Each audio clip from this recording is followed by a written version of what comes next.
आप सबको शाह बंदगी शाह बंदगी शाह बंदगी। मेरा नाम बन्ना लोग है। मैं कबीरवाल आश्रम जनकपुर धाम से बोल रही हूँ और हम लोग 11 बहन और 2 भाई हैं। आज आप सबको मैं माता पिता और कुछ गुरु का विषय में बोलने जा रही हूँ। सबसे पहले बात कि आप सबको हमारे पूरे आश्रम की तरफ से शाह बंदगी शाह बंदगी शाह बंदगी। और आप सब ये बात अच्छे से सुनिएगा क्योंकि मैं ये बात समाज के लिए ही बोल रही हूँ। हमारे समाज में कैसे परिवर्तन आया जाए इसीलिए बोल रही हूँ। धन्यवाद। जिम्मत मारो बापुड़ा सबका एक ही प्राण, हत्या कबहु न छूटे एक रोटी सुने पुराण।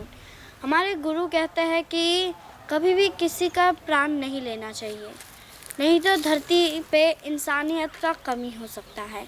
क्योंकि धरती बना है, धरती में प्रकृति क्यों है?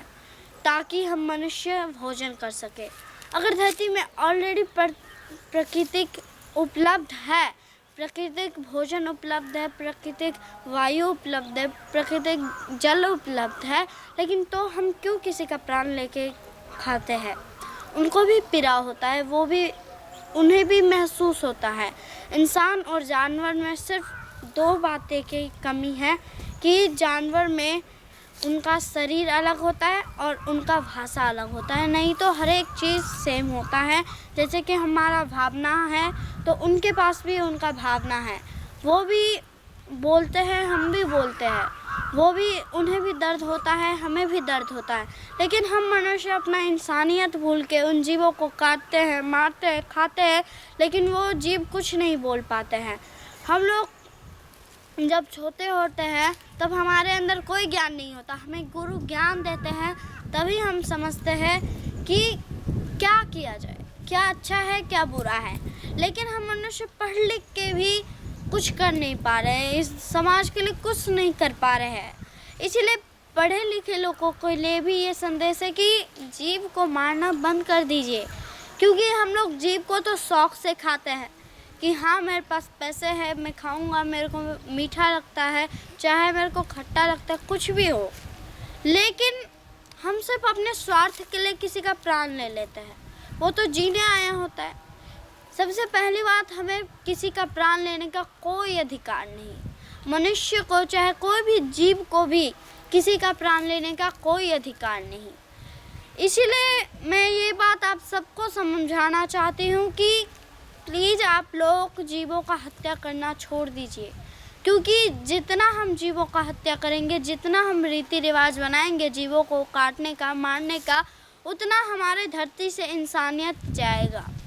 जैसे अभी हम पेड़ का उदाहरण देते हैं, जैसे बहुत सारे पेड़ है धरती पे, लेकिन अगर सारे पेड़ को काटने का एक उपाय बन जाए, जैसे कि एक रीति रिवाज बन जाए कि पेड़ को काटना पड़ेगा, एक दिन विश्व में कोई ऐसा फेस्टिवल मना दिया जाए पेड़ के कारण, तो हम लोग पेड़ को काटने लगेंगे।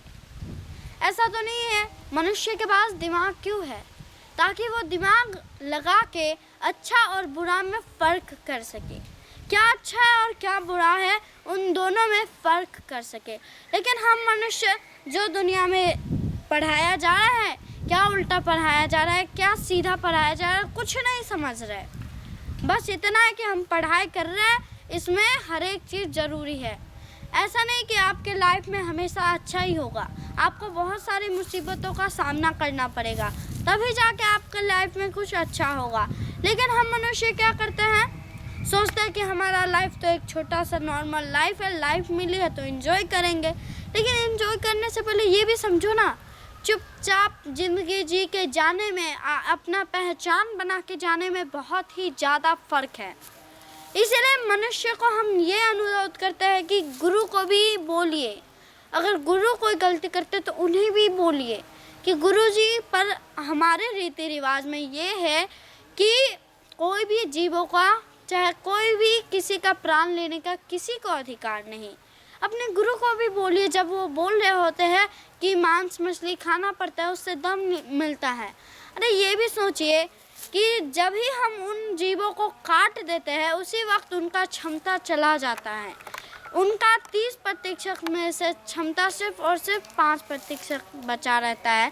जब हम उनको काट देते हैं उनका सारा शक्ति नाश हो जाता है। जैसे कि मनुष्य जब वो जी रहे होते हैं तो उनके पास क्षमता होता है, उनके पास दिमाग होता है, उनके पास अकल होता है। लेकिन अगर कोई मनुष्य किसी इंसान को मार दे तो जैसे कोई अल्बर्ट आइंस्टाइन को ही देख लीजिए, उन्हें कितना बड़ा बड़ा काम किया, लेकिन उन्हें वो जब मर गए तो उनके अंदर कोई क्षमता था नहीं था।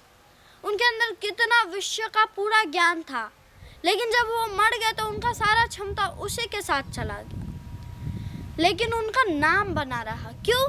क्योंकि उनके अंदर ज्ञान था। लेकिन हम लोग को कुछ समझ में नहीं आता, कुछ हम लोग सोचने की कोशिश नहीं करते।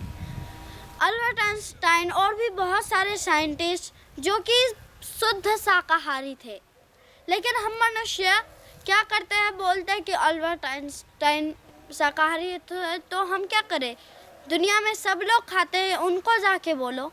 लेकिन पहले आप सुधरिए ना, तब किसी और को बोलना। जैसे कोई इंसान, चाहे कोई भी टीचर है, वो ज्ञान देता है तब तक ही वो टीचर रहता है। जब वो ज्ञान देना बंद कर देता है तब वो टीचर नहीं कहलाता।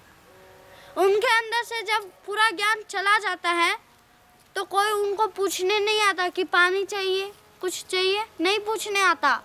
लेकिन हम लोग क्या कर रहे हैं, दुर्गा माँ और भी बहुत सारे देवी देवताएं हैं, वो सब किसी को नहीं मारते थे, हत्या करते थे उनका जो लोग मनुष्य को नुकसान पहुंचाना चाहते थे।